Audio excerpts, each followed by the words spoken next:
तुमच्या हक्काचं family hospital Lokmudra Meera multi speciality hospital आता शंकर शेठ रस्ता स्वारगेट कॅम्प येथे 4 सप्टेंबर पासून आपल्या सेवेत।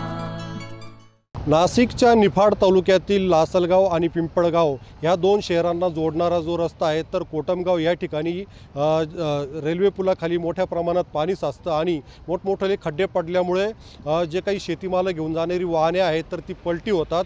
अशाच पद्धतीने आज एक ट्रॅक्टरमधून मिरची नेत असताना पलटी झाल्याची घटना घडलेली आहे आणि आत्ता आपण ह्या रेल्वे पुलाजवळ या ठिकाणी आहोत। या ठिकाणी जर पाहू शकतात का साधारण आज दुपारच्या दरम्यान 140 पिशव्यांमधून या ठिकाणावरनं एक ट्रॅक्टर जो आहे शेतकरी जो आहे तर ट्रॅक्टरमधून मिरची नेत असताना या ठिकाणी पलटी झालेलं होतं आणि या मिरचीचं आणि ट्रॅक्टरचं मोठं नुकसान झालेलं आहे आणि शेतकऱ्याला आर्थिक भुर्दंड बसलेला आहे।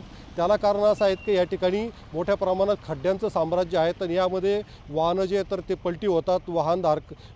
दुचाकी धारकांना या ठिकाणावरनं वाहने नेताना तारेवरची कसरत करावी लागते। अक्षरशः ह्या पलटी होऊन या म्हणजे गडूळ पाण्यामध्ये अक्षरशः त्यांचे कपडे भरतात त्यांना लागतं आणि ह्या ठिकाणी रेल्वेनी एक 200 मीटरवर अंडरपास केलेलं आहे मात्र त्या ठिकाणी गल्डर टाकल्यामुळे त्या ठिकाणावरनं जी वाहने तर ती नेता येत नाही। त्याच्यामुळे एकतर या ठिकाणी जे तर ते खड्डे जे तर ते बुजवा आणि किंवा त्या ठिकाणचं अंडरपासच्या त्या ठिकाणी जे गल्डर टाकलेलं आहे तर ते काढून टाका अशी मागणी आता वाहनधारकांसह शेतकऱ्यांकडून केली जात आहे। उमेश पारिक, TV9 मराठी, लासलगाव, नाशिक। तुमच्या हक्काचं family hospital Lokmudra Meera multi speciality hospital आता शंकर शेठ रस्ता स्वारगेट कॅम्प येथे 4 सप्टेंबर पासून आपल्या सेवेत।